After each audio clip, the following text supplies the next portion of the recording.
Great. Thanks to Farming Smarter for the invitation to come today to talk about farm equipment sanitation. And sanitation is the process of cleaning and disinfecting farm equipment when you have issues with diseases, insects, nematodes, weeds, that sort of thing that you don't want to spread from field to field. Now, most of the work that we've done in this area has been with Clubroot. But we have also done some sanitation work with vegetable and potato storages where carryover of diseases in those facilities is a big concern. So today I'm going to talk mostly about Clubroot, which is a new disease to Alberta, relatively speaking. It was in 2003 that it was found in commercial canola fields in the Edmonton area. We had known about Clubroot much earlier than that, back in the mid-70s. The diagnostic labs were getting the odd sample of vegetables like cabbage and so on out of central Alberta, but it was a minor disease. In other areas of Canada, like the Atlantic provinces, Ontario, Quebec, and BC, Clubroot has been an issue for many, many years to vegetable producers, and in many cases the number one problem. And so when Clubroot showed up on canola, one of the first things that we did in terms of understanding perhaps how to manage this disease was to look at what vegetable growers did. And albeit canola is on a much bigger scale and not all of the technology or strategies that would work on vegetables would work on canola, that was the starting point. And in the recommendations, going back probably over 150 years, you will see the recommendation to clean equipment before you move it from field to field or farm to farm. And so that became part of our recommendations. And ultimately, Dr. Stephen Strelkov at the University of Alberta and his staff began extensive surveys beginning in 2003 and have continued ever since. And they've covered thousands of fields across Alberta. And one common denominator that they see is that we often find the highest concentrations of clubroot at the field entrance, suggesting that when farm machinery and equipment, tillage equipment, combines, swathers, and so on, come to those fields laden with soil and residues, that falls off or gets dislodged and then introduced to the field at that point, and then it gets stirred in with subsequent operations. So as we looked around for information on cleaning and sanitization, we just really couldn't find very much. So we were fortunate to get a research grant, and the Canola Council of Canada purchased this mobile sanitation unit, a trailer unit for us. And you can see the specifications for the unit here. And it was, it's basically an enclosed trailer with a water tank, a hot seat pressure washer, and an air compressor. We have generators for producing power if we need lights for work in the evenings or at dusk. And we've taken this trailer across Alberta doing demonstrations and even into Saskatchewan and Manitoba as well. And it's been very useful to study the process of cleaning agricultural equipment. Agricultural equipment is not designed with cleaning in mind, and there are some big challenges there. But some of the companies are coming around to the fact that farmers are wanting to clean and disinfect equipment, and they're designing equipment now with smoother surfaces, with placards indicating that, areas like junction boxes and arrays and so on do not wet or pressure wash those areas and so on. So in the beginning, we started out looking at farm equipment that had worked in clubroot infected fields. And we found that big tractors, cultivators, and so on could carry potentially hundreds of pounds of soil, contaminated soil, on the frame. And those that were working in muddy conditions, it could be even higher. And that's more than enough clubroot to contaminate a field that didn't have the disease. And we found that, as well, the crop residues, the straw, the seed, material that would collect as dust and chaff and so on, also contain clubroot, because in the harvesting process the soil gets kicked up and mixed with that material, so it too represents a contamination risk. And some custom operators that are doing things like operations like spreading fertilizer, soil sampling, tillage, seeding, harvesting, swathing, all of that, are potentially could be carrying clubroot from field to field inadvertently. Soil and water erosion, other studies have shown the risks that poses. But in our situation here, there is a very real risk of moving clubroot and other diseases and insects and weeds around with equipment. In our work, we would take units like this and we would scrape the soil off, we'd test it for clubroot, we'd weigh it and do those sorts of things. And then we'd try different cleaning methods, using scraping tools, using different kinds of wands and pressure washing equipment. And after about 2 or 3 years of that sort of work, and it also involved using disinfectants on the clean machinery, we found that the sanitization process has 3 key steps. The first step is to remove as much of the visible soil and crop debris as you can. And that, if you do a good job, you'll probably get rid of 95% of your contamination right there. So that first step's very critical. The second step is the fine cleaning, and that's where pressure washing or compressed air comes in.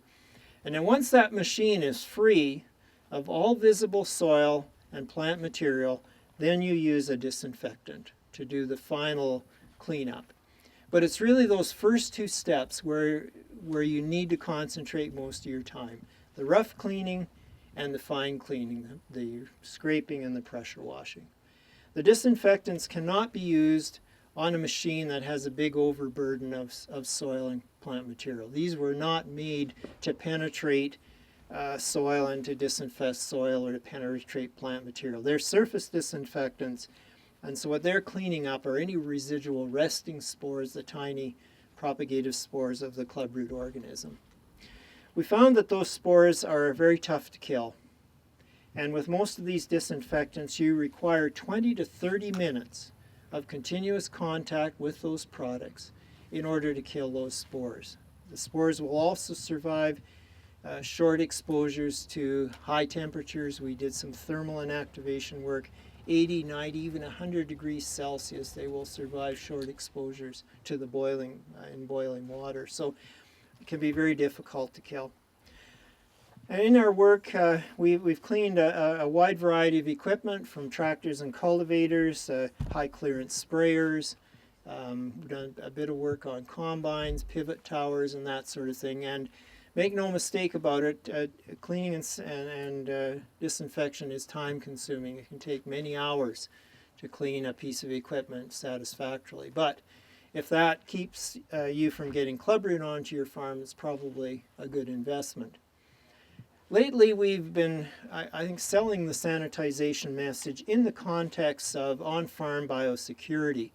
And the Canadian Food Inspection Agency recently came out with a 2-manual package on cleaning and sanitation and biosecurity strategies for cereal and oilseed producers. And I have some envelopes of those with these manuals. Feel free to take a copy. And in there you'll see clubroot referenced several times, but they also talk about other soil-borne diseases like Fusarium head blight, which is an issue in our cereals, nematodes, which are, for example, the sugar beet cyst nematode, which exists in this area, weeds, and in soil-borne insects. So when you're cleaning and disinfecting a piece of equipment, you're getting much more value than just dealing with clubroot. You're dealing with all of these other pests. So in that context, it has a broad benefit.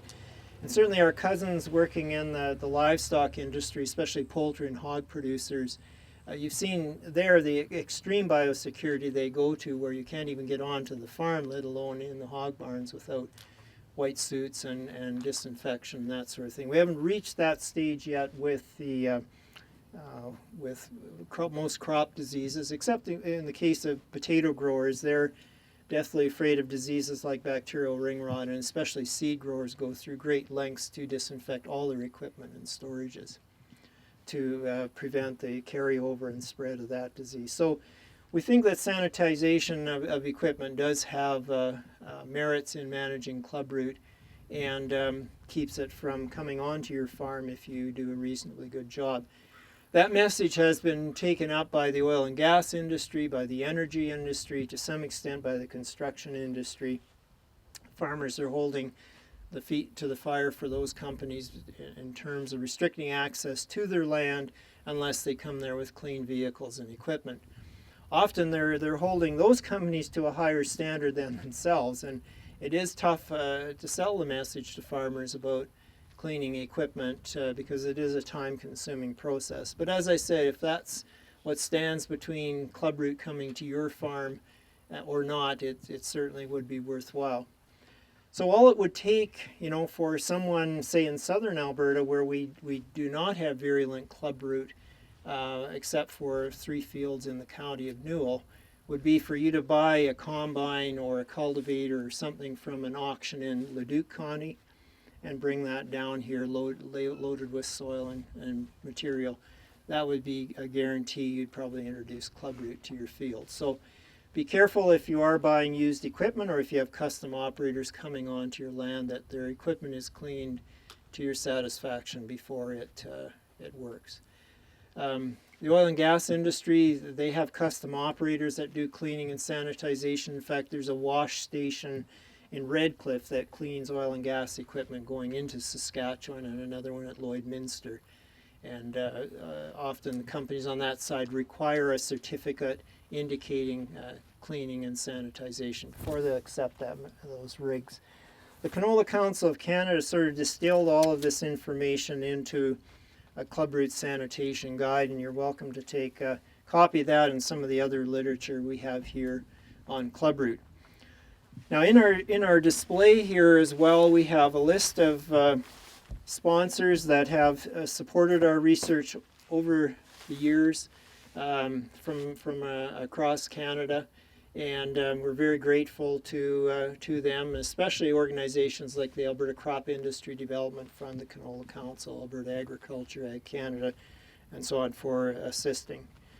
So in this display table here, we have a selection of nozzles and wands. There's quite a interesting technology that goes with cleaning equipment. We all think of just a pressure washer as just a unit, but there are nozzle types, as you see here, that deliver different patterns and volumes for cutting away the soil.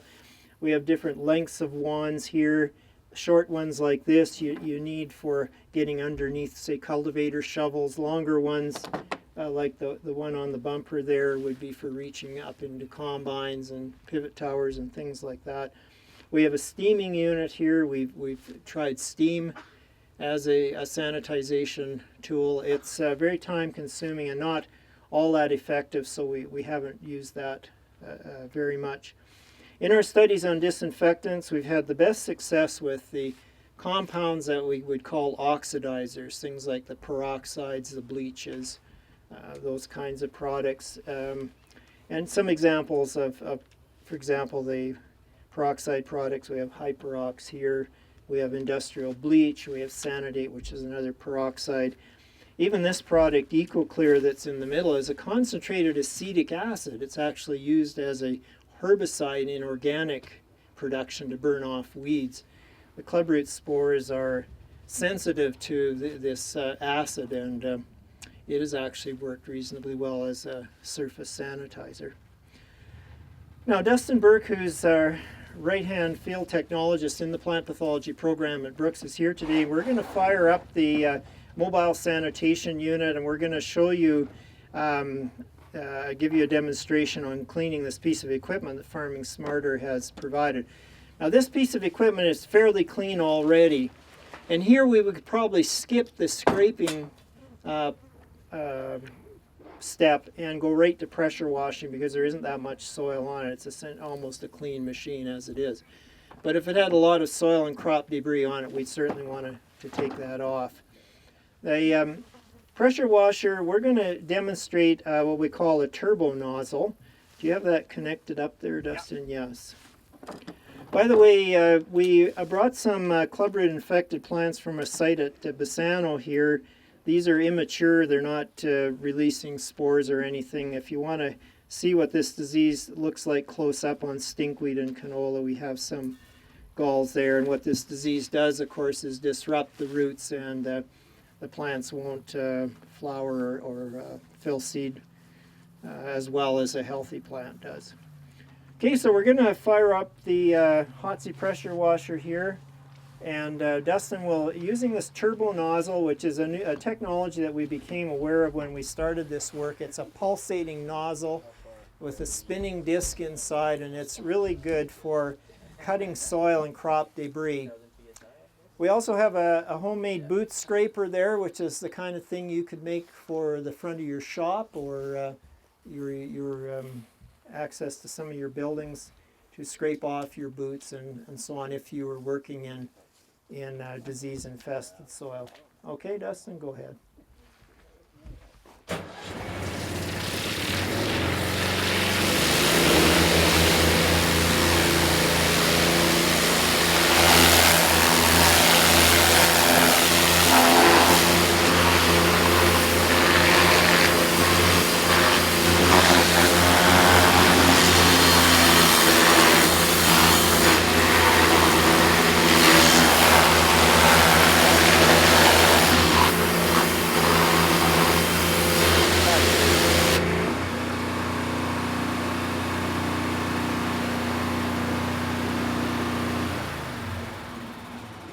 Okay, so the turbo nozzle does a great job of cutting off soil and crop debris. Now, normally if we're cleaning equipment like this, we want to go to a grassy area because we're going to get some water obviously on the ground. We don't want to clean on summer fallow or where we're going to create a mud hole. If you don't have a grassed area, we have a big stack tarp we can pull a tractor and piece of equipment like this onto, clean it there, catch the water and either let it evaporate, or we could pump it off with a water pump into a tank and remove it back to the field from which the equipment came and dump it back there. Same as the loose soil that we would scrape off. We usually take that back to the field from where the equipment came from. When you're working around sensitive equipment, like there's a electrical box at the back there, we would not pressure wash that. We would use compressed air there. And if you have a high pressure compressor, actually some farmers prefer to use that. That'll cut through the soil and debris just like the pressure washer will. Doesn't do quite as good a job, but it's pretty good under those situations. Okay, so you know, there are practical ways to clean equipment. You just have to have the right equipment for the cleaning and disinfection, and Clubroot shouldn't be an issue on your equipment, provided you take the time to do the cleaning and sanitization. If you have, say, just one infested field on your farm, whether it's Clubroot or any other disease, a soil-borne disease, we usually recommend leaving those fields to the very last. Do all of your clean fields first. Save your contaminated field to the last so you reduce the risk of spread that way. All right, any questions before we pass the microphone back to Ken? As I mentioned, there's lots of literature here. Feel free to take some of the sanitation guides and that biosecurity package if you'd like. I just had one question for you, Ron. Yes, you mentioned that it takes about 30 minutes for these products to kill the spores. Yes. So you're going to spray your equipment afterwards and then sort of pay attention that at least it stays wet for, yes. for half an hour, so you might have to do multiple applications? That's right. Usually we recommend that you do your cleaning or at least the disinfection part either early in the morning or in the evening under slower drying conditions. Some people have big wash bays on their farms, and they'll bring all of their equipment there and they'll do it. But yes, to retain the product on the surface in a wet condition, you may have to apply it 2 or 3 times to get that dwell time or surface contact time. There are pieces of equipment like this nozzle here, which is used to deliver a foam product with your disinfectant mixed in it. And so the retention time with the foam is better than just the liquid. And remember, on vertical surfaces, it will run off fairly quickly. So that's where having a little hand pump or some way to apply the disinfectant back and forth maybe several times to get that retention time is needed. We do not put the disinfectant through the pressure washer. Hotsy told us right from the get-go that will invalidate the warranty because a lot of these products are corrosive. And so that's a no-no. So the disinfection stage is done separately. And if that piece of equipment is clean, you should require very little product. So environmental concerns about gallons and gallons of bleach running onto the ground shouldn't be an issue, because you're just putting enough on there to mist and wet the surface. You're not hosing it on there with dozens of gallons of water as you would with the pressure washer. Okay, good questions. Any other questions for Ron? Could be any disease type question as well. Ron, Yes. Are there any soil sampling techniques for determining clubroot infection in soil, or is it definitely just looking at root samples? No, soil sampling is a valid assay, Yeah. and there's 2 or 3 things that you can do there. And let's say you want to do it yourself as a producer. You can go and sample across your field, bring the soil back in bags, pot it up, and plant it to cabbage, cauliflower, stinkweed, really susceptible plant. In about 6 to 8 weeks, if there's clubroot there, it will form the galls on the roots if you keep the pots wet. And we do that in the greenhouse as a matter of course in our field testing. We call that a bioassay, using a living plant to assay for the organism. On the other end of the spectrum, there are lab tests using the PCR method that Shama talked about in her presentation, where they will look for the clubroot DNA in the soil sample, in the plant tissue, on the seed. It's a broad test, and several of our seed testing labs in Alberta will do clubroot testing on plant tissue and soil. Soil's more difficult than on tissue, but the testing is available. In some of the older literature, there's a sugar flotation method that will extract clubroot spores from a slurry, but it's very rarely used because it's kind of time consuming. So the answer to your question is yes, there are methods. I was just thinking, practically speaking, I won't say all fields, but a lot of fields are soil sampled every fall. Yep. So if a person kept a subsample of the 0 to 6 sample, you could use it for either a bioassay or to send to a lab then. Yep, that's possible. Now, just from a manpower standpoint, that would be a practical.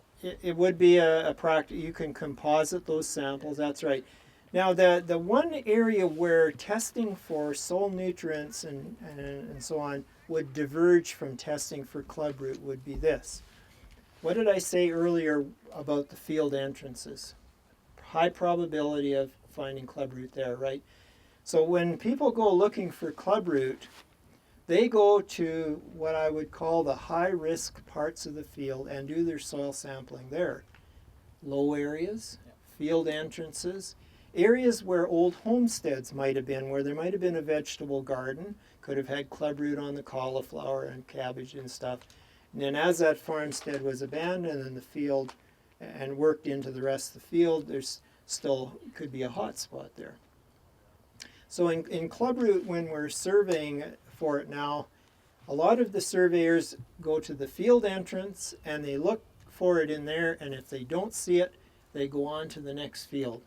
If they're doing dozens or hundreds of fields, that's a practical way of stacking the odds in your favor. Okay?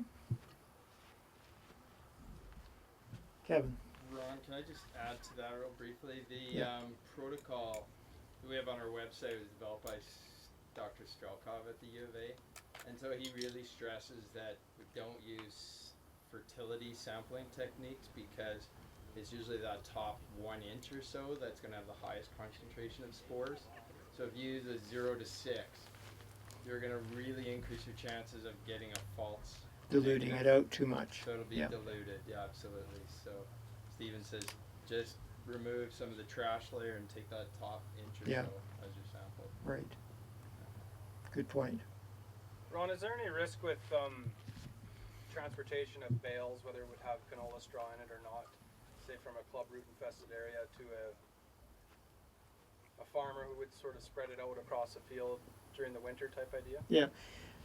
The risk is certainly there. We've taken canola residues from the fields in Bassano, chopped it up, put it in pots of uninfested soil, seeded it with canola, and you can find galls on the roots. We've taken potato tubers. Potatoes often have a lot of earth tag on the surface. Cut those up, put them into pots, planted canola, again got galls on the roots. And Dr. Strelkov at the university has found clubroot spores tagging along on various cereals and peas and other crops that are not hosts for clubroot, but it tags along. So yes, that is a potential. It really the risk goes way up if the crop residues have soil on them. Okay, so if that canola straw was clean, even if it came out of a clubroot field, didn't have a lot of soil on it, the risk would be relatively low compared to if you were baling up pea straw or something like that lays on the ground and you get, or the canola had been driven onto the ground by rain and you had visible soil on the canola straw. But as a rule, we don't recommend the use of forage crops out of clubroot infested fields, movement of those to fields or being fed on fields that don't have the disease, because there is a risk of spreading it that way. But be clear that the biggest risk is with farm equipment and machinery, where we're not talking about maybe a tenth of a pound of soil in a round bale if you were able to recover it somehow, versus that could easily have 200 or 300 pounds of soil on it. So they're the biggest risk there. So custom harvesters would be something to keep an eye on? Kind of Yeah, it's certainly. I don't want to instill paranoia in people, but really any equipment that, and even vehicles that work in infested fields and get muddy, you're going to be carrying the clubroot. Driving in and out of that entrance especially is an area where you're going to get contaminated. So when we survey now, we don't take the vehicles into the field. We park them at the edge of the field and walk in. A lot of the oil and gas companies have graveled their lease roads, or they've raised them up, or they've grassed them, and they don't just drive straight across the field anymore. They follow an access route. So it's just, a lot of it's just common sense. And as I say, you're getting added benefit of not spreading other diseases and noxious weeds as well. It's Rob. The custom spraying business must be a big challenge, because they get through a field so quickly, and then Yes. all of a sudden, I'm curious how they're adapting to this. Yeah, and especially if, as often happens, they're called in to spray just after the field's been irrigated or hasn't dried up. They get pretty muddy. To be honest with you, I think most custom operators, they'll certainly question going into muddy fields, because if they have to decontaminate, they've just added a lot of time and money to that. I find the custom operators that I use on my farm, they don't want to go into wet fields. They're cautious about that. So, if they do have to go in and spray a wet field, I could see them leaving that to the last of the day. So they do that field, then they clean their equipment before they go out the next morning. But I'll be honest, a lot of custom operators that don't do any cleaning or sanitization, and if it makes the difference between them coming to your farm to do something in a timely fashion or not, a lot of farmers will sort of look the other way and say, get the job done, it's got to be done. But I do see more and more farmers asking the question, and certainly they hold the oil companies, their feet to the fire much harder than they do the ag industry. Has actually been not being the best adopter sometimes of this kind of information and technology. It's been the oil and gas industry and those guys that have a big stake and they need access to land. They're the ones that have the protocols and so on in place, whereas some of the farm operations just sort of turn a blind eye, unfortunately. Well, join me in thanking Ron and Dustin. Okay, thank you.